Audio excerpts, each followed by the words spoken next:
الحرس الملكي معروفين بانهم واقفين ثابتين زي التماثيل، وفي نفس الوقت اوعى تنسى انهم في الاساس جنود، والجنود شاطرين في ايه بالظبط؟ في القتال.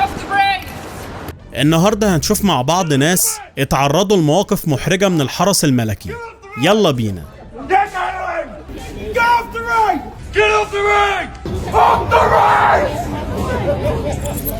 سبحان الله وبحمده، سبحان الله العظيم. أنا حمادة حمدي من قناة ايموشن.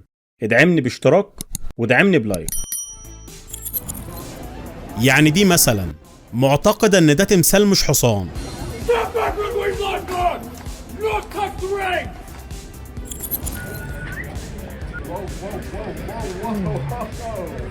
مهما كانت الصورة هتطلع حلوة، اعتقد ما تستاهلش المخاطرة دي.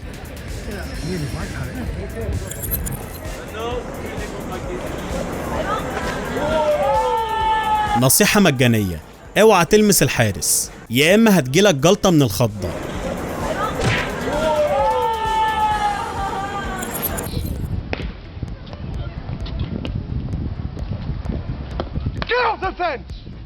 الطفل ده مش هيقرب ناحية السور تاني في حياته.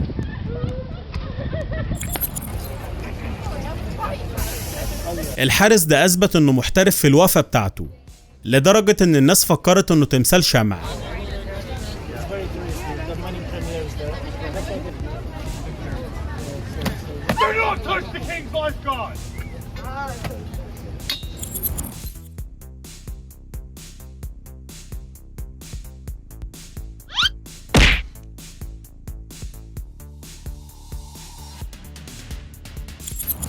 He's a good sport. All right. Maybe we can see his. All right. Yeah. This has to be really entertaining for him. I hope. Hopefully. Yes. البنتين دول اثبتوا ان الحارس اكيد عنده جانب انساني. Did you get that on film? ولو الحارس الملكي ما خدش باله منك، فخد بالك من حصانه لانه مش هيسيبك.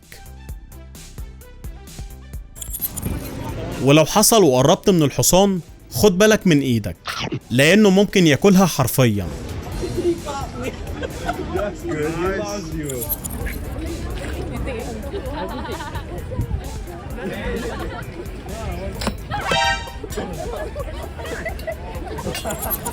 الناس دي ما عندهاش وقت للذوق، يعني لو واقف في سكة يبقى لازم توسع.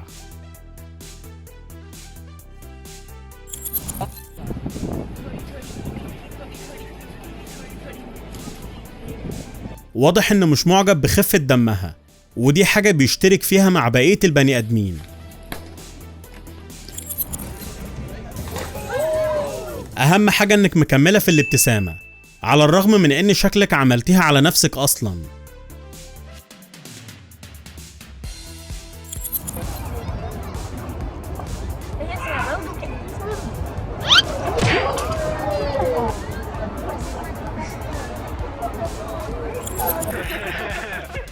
ودي لقطة بس بنكهة مختلفة شوية.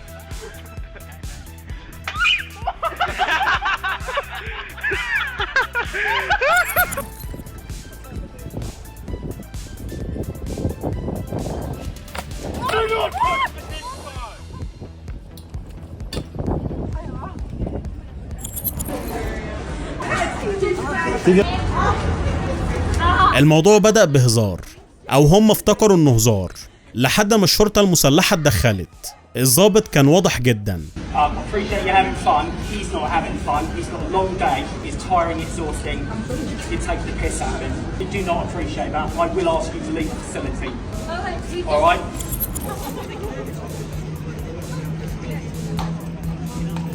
على فكرة هم بيعضوا والحراس مش بيمنعوهم.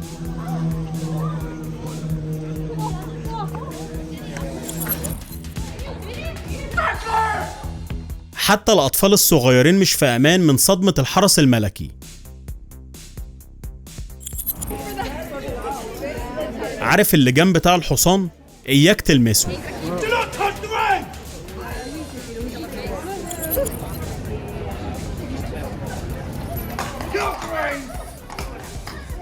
مش عارف إيه حكاية الناس دي، عمرهم ما بيتعلموا أبداً.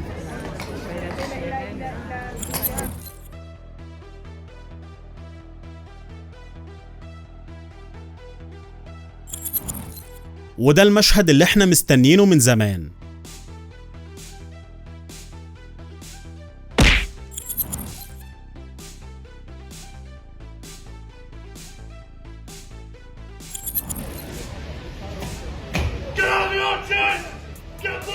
اهو الراجل ده بقى على الاقل عنده قصة يحكيها.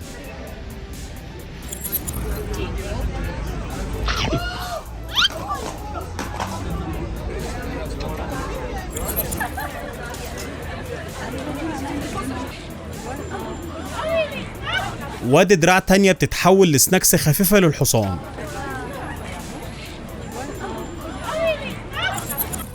الحصان المرة دي زهق من العض فقرر يستخدم رجله.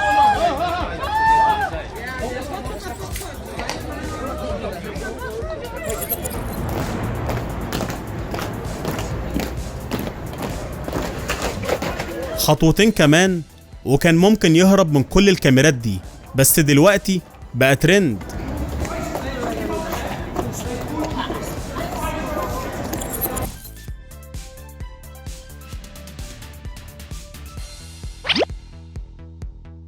الراجل اترعب حرفيا.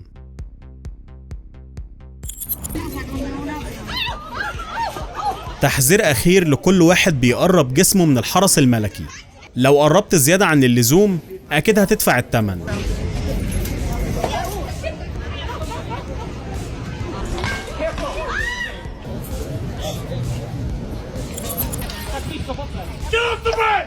بعد كمية الفيديوهات المهولة اللي شفناها للناس وهم بيتشتموا، المفروض الناس تبقى فهمت خلاص، لكن مفيش فايدة برضو.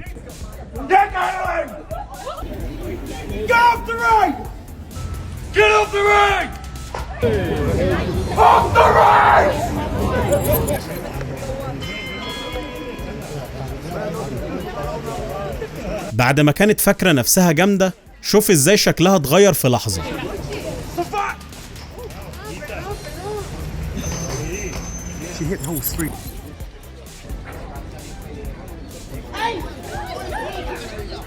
بصراحة منطقي جدا ان الحصان ما بيحبش ياكل الشعر.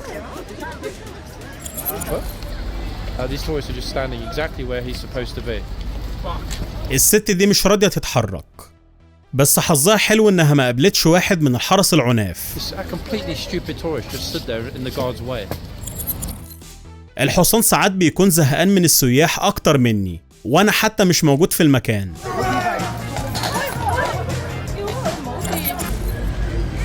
ولسه ما خلصناش والحصان زهق تاني اهو.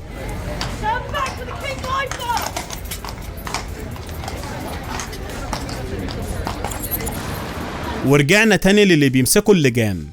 مش هنخلص النهارده.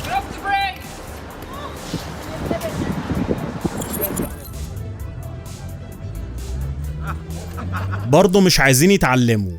يا جدعان ما ينفعش نقرب من الحصان. الراجل ده كان عايز يبقى نجم المشهد، بس اكيد مش بالطريقة دي. الحارس فجأة ما حبش يبقى في المشهد.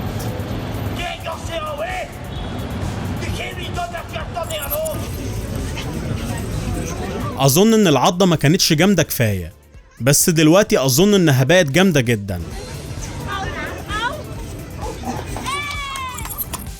انا شخصيا زهقت من الناس اللي بتمسك لجام الحصان. تخيل بقى الحارس بيحس بايه. مفيش طريقة احلى من كده عشان تقع بيها من على الحصان.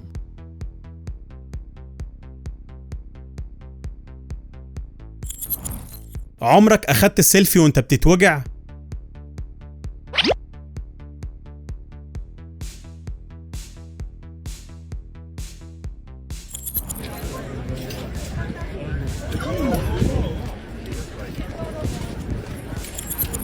لو كملت الفيديو لحد هنا يبقى الفيديو عجبك.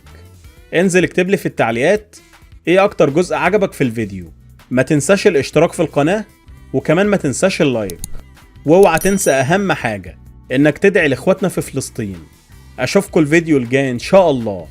رب الخير لا يأتي الا بالخير. سلام.